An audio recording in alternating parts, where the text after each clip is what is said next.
Prayer blessing for the month of October. Sa ngalan ng Ama, ng Anak, at ng Espiritu Santo. Amen. Amang mapagmahal, maraming salamat po sapagkat hindi po ninyo kami pinabayaan sa nakalipas na buwan ng Setyembre. Patawad po, Panginoon, kung kami man ay nagkamali, nagkasala at nakapanakit ng kapwa sa nakalipas na buwan ng Setyembre. Ngayon pong uumpisahan po namin ang panibagong buwan, ninanais po namin humingi sa inyo ng ibayong lakas upang mapagtagumpayan namin ang lahat ng mga hamon na aming kakaharapin.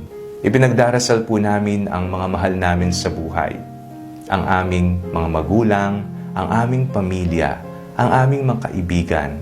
Bigyan niyo po sila ng isang malusog na pangangatawan at katuparan sa kanilang mga kahilingan sa iyo.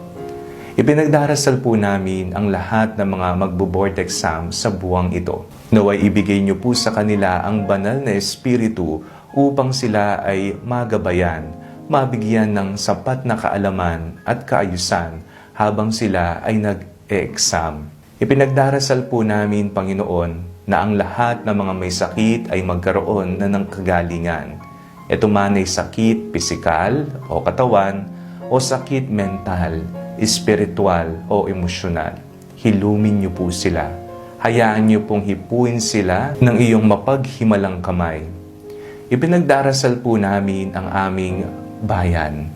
Nawa ang kapayapaan, kaayusan, ang malasakit sa mga nangangailangan at mahihirap ay maging prioridad ng aming mga lider. Ipinagdarasal po namin ang aming Santo Papa.